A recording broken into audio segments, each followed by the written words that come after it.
Good morning and welcome to the NBA Daily, presented by Amazon Prime for February 17th, 2026. I'm Dave DuFour here with Es Baraheni and Justin Rowan. Coming up, big Cavs talk today. We're going to sit down with Justin Rowan and look ahead to the future of the Cavs, what they might do in the playoffs, and whether LeBron James is coming this summer.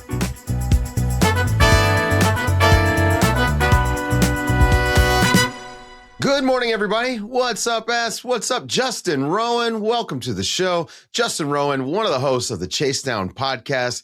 He covers the Cleveland Cavaliers. Hope you guys had a good All-Star weekend. I did. By the way, Justin, you're wearing a Jasper Canada shirt.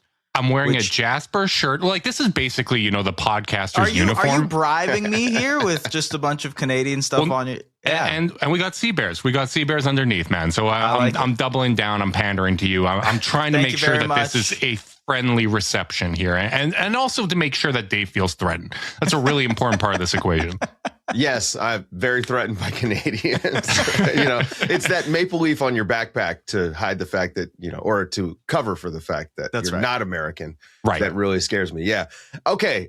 Are the Cavs scary to you now? I think to some extent, yes.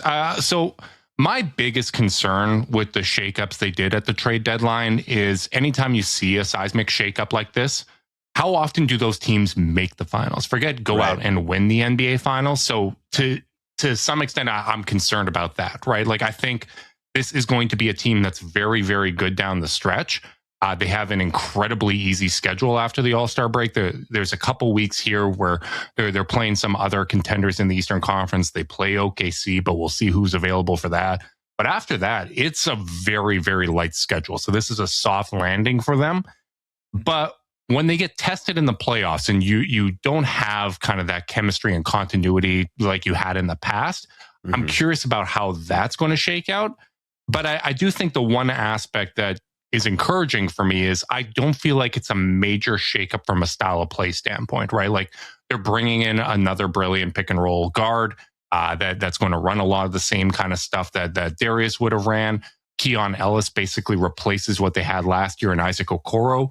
And Dennis Schroeder, a very, very, very discount version of Ty Jerome, but outside of a facility that, like, he can make do that. Yeah, it's like, stylistically, I just don't think it's a dramatic shakeup. Like, if they brought in Domantas Sabonis and now we're running a lot of offense through the, you know, him as a post creator, I think that might be a little more difficult. But, you know, the East is pretty wide open, and this is a system that's pretty similar to what they've been running. So from that standpoint, I do think that there is a chance that it works out here. And you look at, I mean, they haven't had a chance to play with Evan Mobley yet, but I think that's the next big kahuna there. Like, how does the Harden-Mobley tandem work? But Jared Allen has looked incredible in the first 3 games with Harden. He's averaging 24 points and 10 rebounds, which is like, that is incredible numbers at the center position, both offensively, and he's looked a little bit better defensively. That connection in general feels like it's going to thrive. How do you think that works when it comes to postseason basketball for this team? Because so much of the last couple of years for the Cavs was there's far too much reliance on Garland, on Mitchell to create everything. Is there more of a release valve now that you can involve Allen and potentially Mobley a little bit more? I hope so, right? Like, I think one of the biggest misconceptions of the previous era of Cavs basketball is, you know, when they got to the playoffs, the reasons they fell or they fell short were everyone's preconceived notions, right? Like, it's the small backcourt getting picked apart defensively, or, you know, it's the two bigs. Basically everyone's confirmation bias kicked in those situations, where in reality, what it's been is that the offense has come up short, right? Like, the defense, maybe it would have fallen apart at some point. Maybe that would have ultimately been its undoing at some point in the postseason. But the reason it fell short was the offense. And sometimes that's been Mobley not necessarily being ready to be that release valve. I think the last 2 years, it's been Darius getting injured and no longer being able 100%. To fulfill his duties as a point guard. And then it turned into Point Donovan, right? And Point Donovan is not great for anybody not named Donovan Mitchell. There were times, even that game 2 against Indiana, where Jared Allen had it rolling. Like, he had a fantastic, efficient game. But in the fourth quarter, as Mitchell got more tired, he's using his energy strictly as a scorer, right? And he's not involving anyone else. He strains his calf in that game. And at that point, that was pretty much the series. So I do think having Harden in the mix is going to be a kind of interesting chicken or egg type thing, right? Because he's going to be available, right? Like we don't know how it's going to look in the postseason, but if he's available, does that stop Mitchell from wearing down? We know he's going to consistently feed the bigs, where sometimes the tunnel vision of the two shorter guards, when they're getting blitzed and they're getting trapped, sometimes they didn't involve the bigs. So does Jared Allen remain productive if he's being consistently fed? Does Evan Mobley remain productive if he's being fed? Plus, you have the added wrinkle of now being able to run some, mid-post stuff for James Harden and other sets that you just couldn't run with the 6'1" Darius Garland. Yeah, I will say, I think Jared Allen has a track record of success as a pick and roll big, good short roll passer. The problem that they're going to have, the hang up that they're going to have when their 5-man lineup is out there is Evan Mobley, the shooter. 30% from three is not going to get it done. He's a low volume shooter, right? He needs to actually take shots. That's going to be what creates all this space for Allen. And then you've got the big to big passing that I do think is something they can use. So maybe it's a little bit of Mobley diving from the corner and, getting the pass from Allen as the defense rotates. There are ways to work around it. And Kenny Atkinson's a good coach. I'm not worried about the structure. It's more the performance, like you said. Yeah. Harden is going to be available. He is going to play. We've already seen, though, in the fourth quarters, he is making Donovan Mitchell's life easier. Right? Yeah. In the games, he's hit big threes at the end of a couple of games now for Cleveland. He's only been there, 3 games? And down the stretch, fourth quarters, it's a little bit of my turn, your turn. But and I say that as a compliment, because Donovan Mitchell never had this season, this consistent partner like this. And the fact that it looks different than what Donovan does, gets everyone in the pick and roll, gets the defense rotating. And then Donovan Mitchell, when he gets to come behind Harden after the screen and roll play, the floor is wide open and defense is already scrambled. And it does seem like he's had a couple of easier big fourth quarters than he's had. It often feels like Sisyphus with Donovan Mitchell. It really does. Pushing that rock up the hill, especially to start this season, man. Yeah. It was incredible. But those last few games, I thought that the vision of the fourth quarter finish, I saw it. Yeah, and the interesting thing is, over those 3 games, Mitchell's usage has actually gone up, right? Like he's play finishing, and he doesn't have to create as much. And I think that's an interesting wrinkle. And I think the other component of this is, I think Mitchell is a good passer for a shooting guard. He's just not ready to, or he doesn't have the energy to play point guard full time. It's a different type of passing, right? Like he can read, but he is not a survey the floor point guard. Yeah.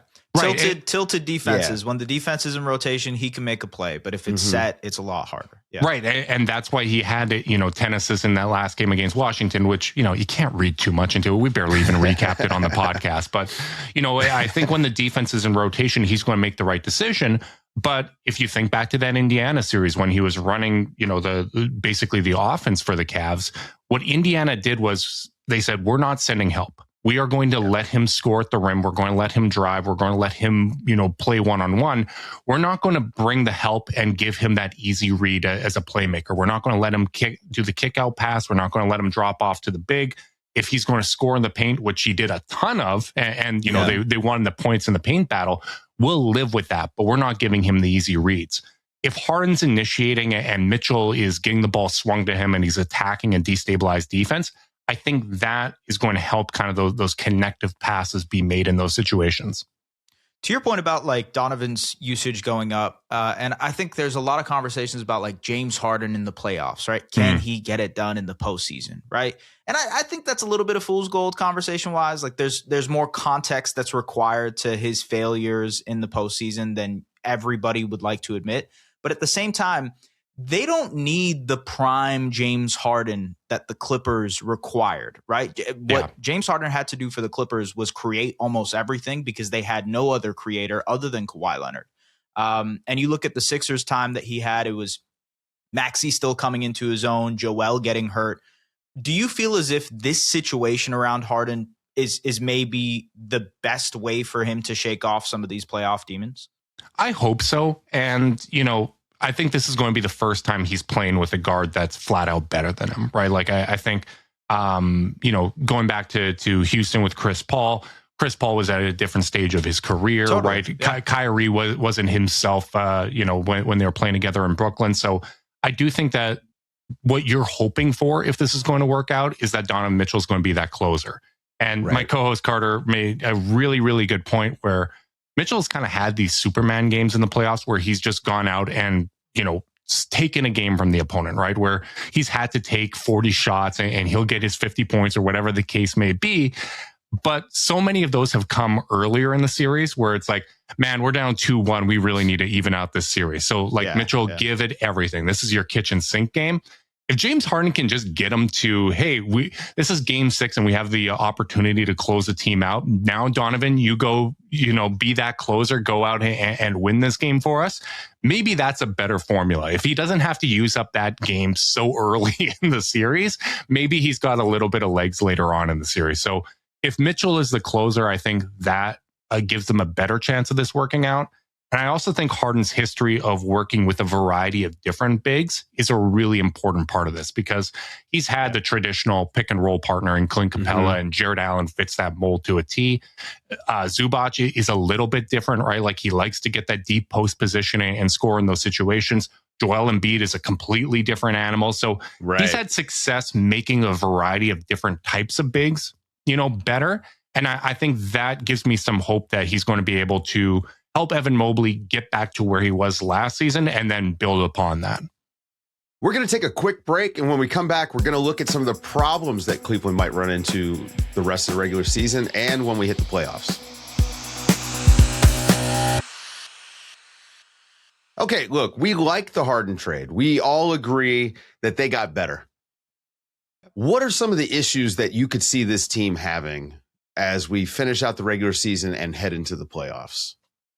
I do have some concerns defensively. James Harden does a pretty decent job at the point of attack. The tracking data, if I look at like the B-ball index stats and stuff like that, it's a little bit behind where Darius was last year, but it's ahead of where Darius was this year playing through the toe injury. And it is better than Donovan Mitchell, let's say, right? Like you're not going to be able to attack him in a soft switch as easily as teams would with Darius. And that was kind of one of those really frustrating things was Kenny Atkinson loves to give up the soft switch. So when you were playing Boston, it would take one screen for Jason Tatum to be on Darius Garland. And it's a plague in the NBA, the soft switch. I'll tell you that. But anyways, even though he held up great in those spots and the field goal percentage for Tatum was not good in those situations, it is still tiring for a 6'1" guard to just get posted up and give up mid-range shot after mid-range shot. Harden's not going to kind of allow that. But the off-ball attentiveness for both Harden and Mitchell is a concern of mine. The other thing is, if you're going to kind of, let's say you're running into a red-hot Jalen Brunson, you want to get someone that can shut him down at the point of attack, that can be a stopper. I think Keon Ellis can fit that role. But who are you taking off the court in that situation, right? Like he's 170 pounds. You can maybe play him at the small forward and move him around, but that means, you're probably moving Harden onto OG or something like that. You're trying to hide Donovan on Mikal Bridges. I just have questions about that. That's probably one of my biggest concerns beyond what's their third big situation. Because right now it's Dean Wade. And when Dean Wade is healthy and confident, he's very, very helpful and he can fill that role. The plan B is Naquan Tomlin, who I love. Hey, Naquan's good. Yes. Yeah. Naquan is like one of my favorite stories of this season. Like he brings so much energy, but in a playoff situation, how our defense is going to respect that 3-point shot? Is it going to kind of gum up the spacing? Like those are kind of my concerns when you have options you can go to. You can go to Larry Nance Jr. as well as a more experienced option, but he's kind of, he has not had an impact on the season to this point. So I have a little bit of a concern about what that third big is going to look like. What about Jalen Tyson playing up some and being like a small four, and then you can get Merrill out there? Like you could have a decent amount of shooting with Jared Allen as your center. Tyson played quite a bit of power forward as a rookie. So I do think that that's something you can do. So maybe that's an option, right? Maybe you are going small with Keon at small forward or Sam, as you said, or Max Strus if he's back and healthy. And then you go with Tyson. Max Strus actually played a ton of power forward for Miami when they went to the finals. I think that was something that people kind of overlooked because he's only 6'5". So is Strus close, by the way? There's nothing on it. Like there was, the reporting was kind of in his ramp up. They had to slow him down because he was doing too much. But then there hasn't really been anything. So my assumption is they are confident that he's going to play by the playoffs, because if they were concerned about that, I think they would have moved off him at the deadline to get under the second apron. Like that, I think, you know, to quote Brian Windhorst, actions over words, right? And sticking with him at least gives me some confidence there. So I do think you can go to some of those small ball kind of configurations. My one concern is Tyson's better on the offensive glass than he is on the defensive glass. Mm-hmm. And we have seen the Cavs give up too many second chance opportunities at times. So that would kind of be my general discomfort with that. So, Justin, we talked about the fact that they have a very easy schedule for the rest of the year. Feels like they have a pretty good opportunity to get into the conversation for the second seed in the East. I would say just because they're only a game and a half back of the Celtics, 1 game back of the Knicks. Like, they will be in that conversation just because of how easy their schedule is. How do you see them matching up against some of these teams? And can they make the NBA Finals?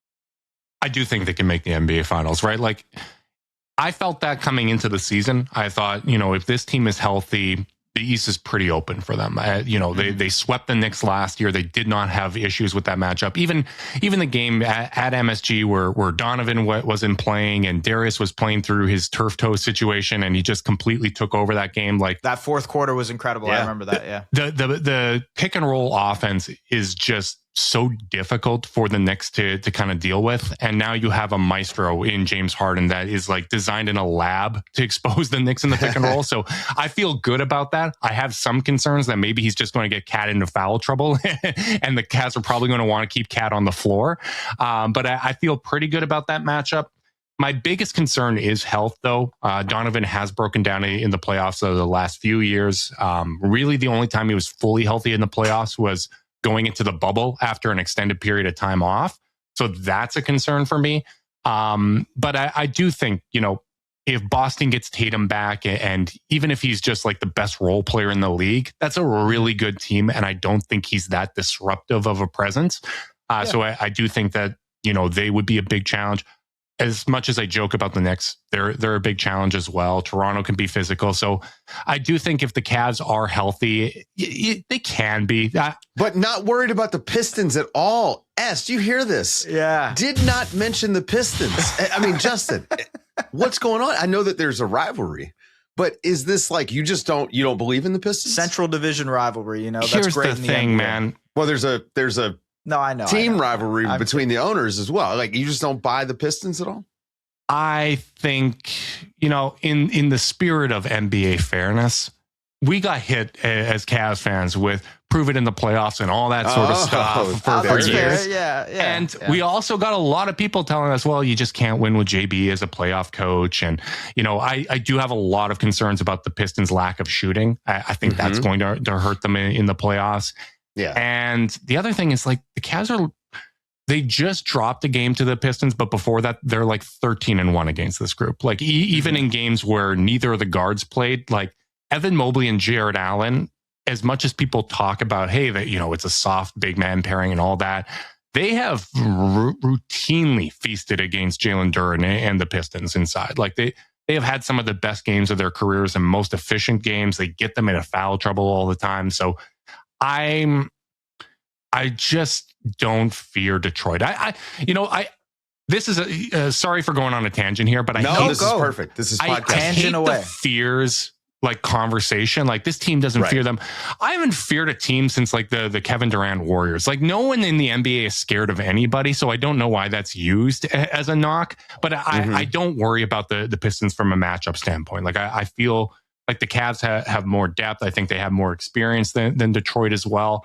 You know, Duncan Robinson's nice, but they also just hunted the hell out of him in Miami last season. So I feel, and now it's going to be James Harden doing it. Exactly. And the other thing is, if the Cavs are the 2 seed, are we sure they're going to see Detroit? I'm not.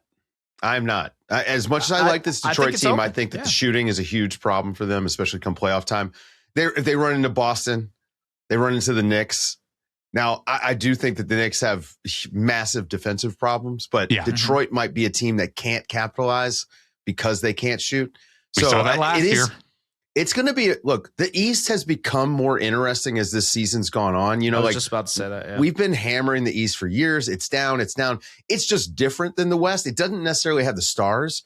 But when you look, I mean, I think that we have a potential 8 beating a 1 seed in the East. I mean, because Detroit's shooting. Wow. I just think it's more open. I'm going to stand up for Detroit here. No. So it would be crazy. Like the Miami Heat or Charlotte Hornets are going to be. What if they got hot for a few games? I just think that the East is more internally competitive, which makes it super interesting. I mean, any of those teams in the top 4 could come out at this point. Yeah, and really, with the way Joel Embiid has played, can you see a scenario where the Sixers are kind of in that mix in the second round of the playoffs? I mean, it is more competitive than we've given it credit to this point. But for Cleveland to get James Harden at this point in the season, you mentioned Donovan Mitchell breaking down. This is a huge boon to prevent that. I think they're going to be able to sneak him rest and days off here and there, especially against this easy competition that they're going to right. And I mean, the 2 seed. It seems to me that the path is clear.